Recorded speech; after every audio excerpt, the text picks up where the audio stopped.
Boa tarde a todos e a todas. Na verdade, boa noite, né? Então, a gente está aqui no Museu Couros, em Formosa, Goiás, fazendo essa videoaula sobre História Global, um empreendimento intelectual em curso. Nós somos alunos da Faculdade UEG, Campus Formosa, e a nossa professora é a professora doutora Michele Santos, e os alunos são a Laiane Vieira, a Rani Natieri, Magno Lara, do qual é esse que vos fala, e a Eduarda.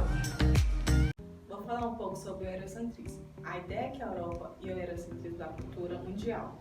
O eurocentrismo responde a uma expressão que emite a ideia do mundo como um todo, de que a Europa e seus elementos culturais são referência do contexto de composição de toda a sociedade moderna.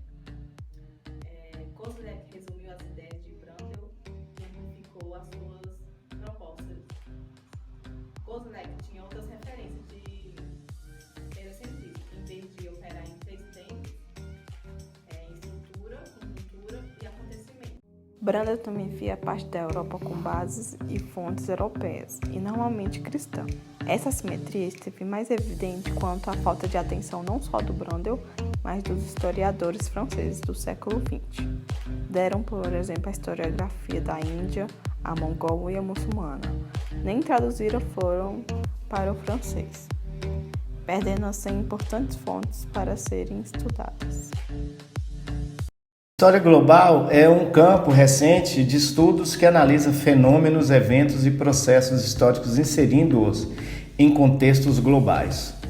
Dentro dele são investigados os processos de conexão e interação entre a comunidade humana, trazendo a perspectiva de que as histórias nacionais ou regionais estão conectadas. Surgiu no fim do século XX, em meio aos debates sobre globalização e às críticas acadêmicas voltadas às histórias nacionais e ao eurocentrismo presente na historiografia. O estabelecimento do campo se deu principalmente a partir das produções historiográficas da França, Inglaterra e Estados Unidos, consolidando-se na década de 1990. Foram decisivas para a história global as diversas tradições historiográficas e influências de movimentos de países da América Latina, África e Ásia. Os estudos subalternos foi um dos grupos situados nesses países que teve influência decisiva no desenvolvimento do campo a partir dos estudos pós-coloniais. Este grupo de investigação contra-hegemônico criticou enfaticamente as historiografias positivistas, nacionalistas e colonialistas, argumentando que o processo de globalização e o neoliberalismo reproduziram a exclusão social das classes subalternas. O século XX viu decolar uma série de formas alternativas de escrita da história que cruzaram as fronteiras do nacional. Exemplos dessas alternativas metodológicas e que não devem ser confundidas com a história global são as histórias conectadas e a história mundo.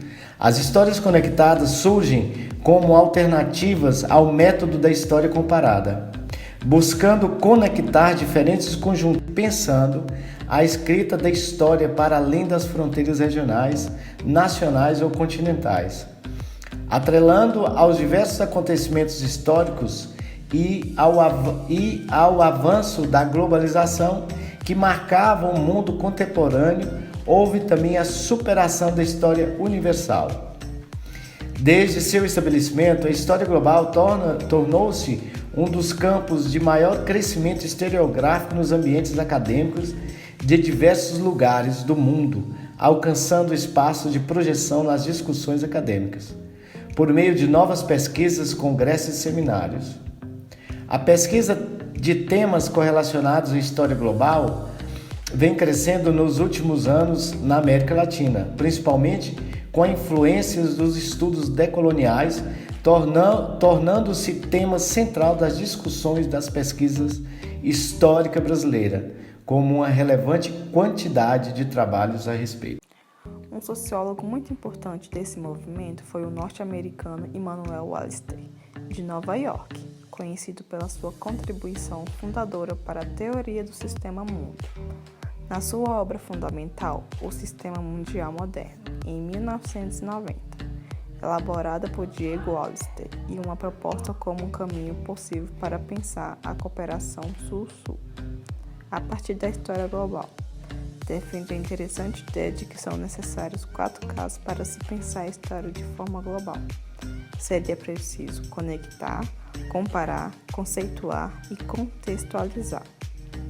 Esses 4 casos seriam as estratégias primordiais para que norteariam todas as 12 divisões historiográficas. Mas limitar o debate global apenas em 12 tendências não é o suficiente. É preciso também ficar atento aos debates oriundos de outros campos historiográficos e outras fontes. Das principais propostas da história global é desviar-se do eurocentrismo, que marcou a disciplina história ao longo dos séculos e acabou por excluir ou secundarizar diversas tradições culturais e seus passados históricos. O eurocentrismo é um paradigma que classifica a Europa como o centro econômico, cultural, político e social do mundo, enaltecendo a influência importante de sua história em detrimento de outras. Algo muito interessante também de saber é que no Brasil o debate sobre a história global ainda é recente e encontra-se em constante crescimento nos últimos anos. Recentemente, no ano de 2017, foi fundado na Universidade Federal de Santa Catarina o primeiro programa de pós-graduação em História do país, com área de concentração em História Global. Esta nova iniciativa vem promovendo maneiras de se pensar a prática da história global. Olá, meu nome é Rani Natiele e eu irei discutir sobre um pouco do tema a historiografia e o conceito. Bom, este artigo argumenta a história global, um empreendimento intelectual desde a década de 1990. Bom, quando Francis publicou o ensaio O Fim da História, que proclamava a vitória da democracia liberal, anos depois o seu professor Samuel apresentou uma tese, O Choque das Civilizações. Essa tese consiste no fato de que as explicações para o conflito presenciado no mundo atual não são essencialmente ideológicas ou econômicas, mas sim de origem e de ordem cultural.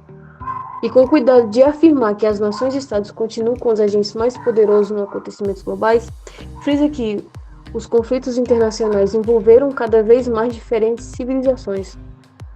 As linhas entre as civilizações serão argumentadas cada vez mais.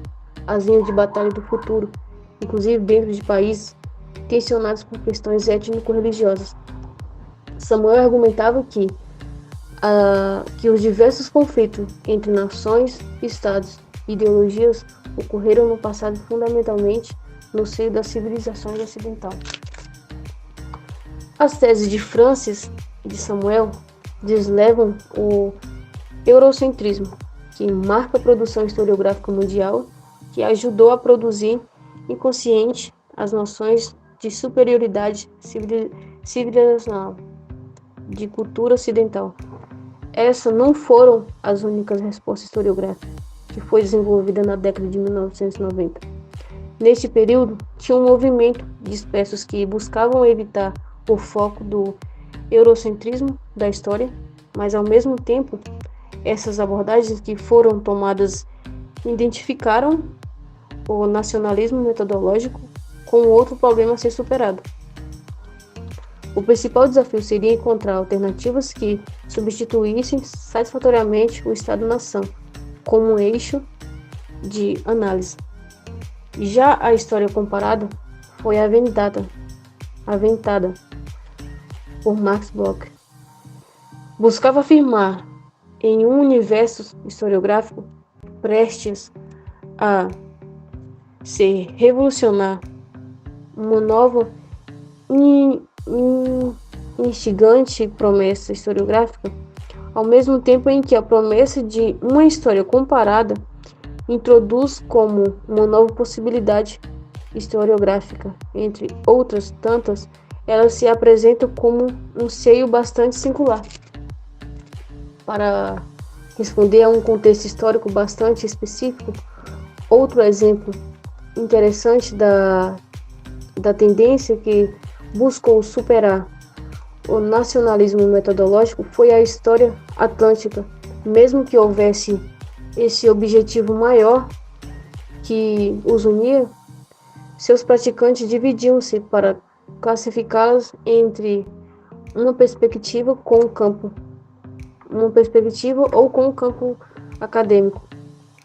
Portanto, o grande crescimento da história atlântica na década de 1990, confundido com homogeneidade, dentro dessa tendência, as tendências que buscaram superar o nacionalismo metodológico e ampliar a perspectiva de análise, e por fim surgiu uma tabela, dose estrangeiras, historiográfica e suas respectivas associações profissionais e jornais acadêmicos. No Brasil, houve pouquíssimo esforço no sentido de mapear e diferenciar cada uma dessas tendências.